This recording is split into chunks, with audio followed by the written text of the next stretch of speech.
सुरुवात करते. मागील 15 वर्षापूर्वीचा काळ आठवा. आटपाडी तालुक्यात किती बेबंदशाही माजली होती. ती कुणी माजवली होती हे पहा. आमदार गोपीचंद पडळकर साहेब यांनी केलेला संघर्ष कुणासाठी होता? स्वतःच्या देहाची अग्निकुंड आणि प्रपंचाची राख रांगोळी साहेबांनी कुणासाठी केली याचा विचार करा. विशेषतः जे लोक इथल्या प्रस्थापितांना डोक्यावर घेऊन मिरवतात त्यांना सांगू इच्छिते, इथल्याच एका प्रस्थापिताने साहेबांचे हातपाय काढण्याची भाषा केली होती. त्यांना नटण्याची भूमिका गोपीचंदने कुणासाठी घेतली होती याचा विचार करा. खरं तर ही निवडणूक विकास आणि आटपाडी तालुक्याच्या स्वाभिमानाची आहे. म्हणूनच या निवडणुकीत आपल्या लोकप्रिय उमेदवार माधवी काकी पडळकर व वैशालीताई कातुरे यांना प्रचंड बहुमतांनी विजयी करा, विजयी करा. यांचं चिन्ह आहे कमळ. आज आमदार गोपीचंद पडळकर साहेब हे महाराष्ट्राचे नेते आहेत. त्यांना अडवायचे, त्रास द्यायचा ही षडयंत्र कोण करत आहे हे एकदा तपासा. आटपाडीतल्या पडळकरवाडी या छोट्याशा वाडीतला आक्रमक डॅशिंग युवा नेता आज प्रचंड संघर्षातून पुढे आलाय. सांगलीसारख्या प्रस्थापित पाटलांच्या जिल्ह्यात या पठ्ठाने स्वतःचे स्थान निर्माण करत सर्वसामान्य माणसाला एक चैतन्याचा किरण दाखवलाय.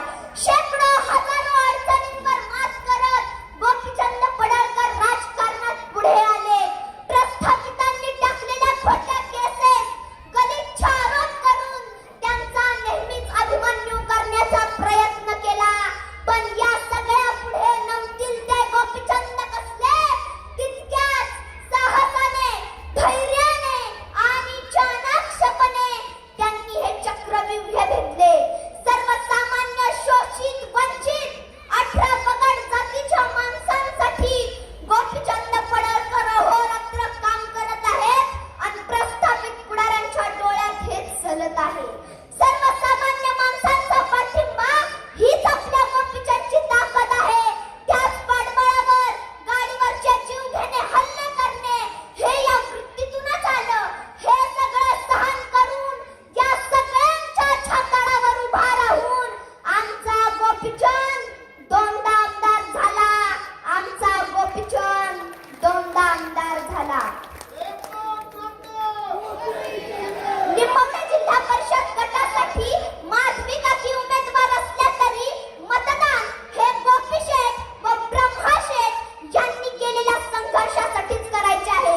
अरे विरोधकांना एवढेच नम्र आव्हान करते, विरोधकांना एवढेच नम्र आव्हान करते, गोपीचंदच्या नादाला लागताना विचार करून लागा.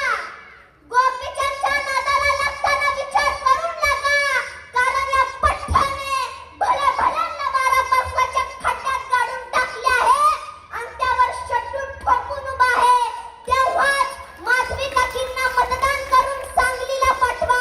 इतक्या मोठ्या प्रमाणावर मतदान करा की सांगली जिल्ह्यात एक नंबरने माधवी काकी जिंकतील आणि स्वराज्य स्थापनेच्या या कार्यात पुन्हा सूर्याची पिसाळ जन्माला येऊ नये. पुन्हा सूर्याची पिसाळ जन्माला येऊ नये. अरे विरोधकांना तुम्हाला एवढंच सांगते, गोपीचंदला अडवा येऊ नका. गोपीचंदला अडवा येऊ नका. कारण तुम्हा सगळ्यांनाच माहित आहे गोपीचंदच्या गाडीला ब्रेक नाही. गोपीचंदच्या गाडीला ब्रेक नाही. धन्यवाद. जय हिंद, जय महाराष्ट्र. वक्त्यांना 2 मिनिटं फक्त वेळ आहे. पुन्हा वेळ नाही. पुन्हा आचारसंहितेचं पालन आपल्याला करावं लागतंय. आता यानंतर आपल्या गावचे माजी उपसरपंच हनुमंत पांडुरंग मोठे यांनी 2 मिनिटात आपलं मनोगत व्यक्त करावं.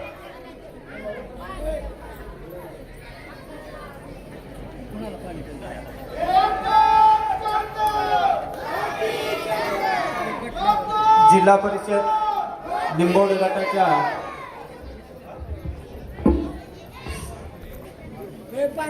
उमेदवार महादेवी काके आणि पंचायत समितीच्या उमेदवार वैशालताई कातुरे यांची आज सांगता सभेत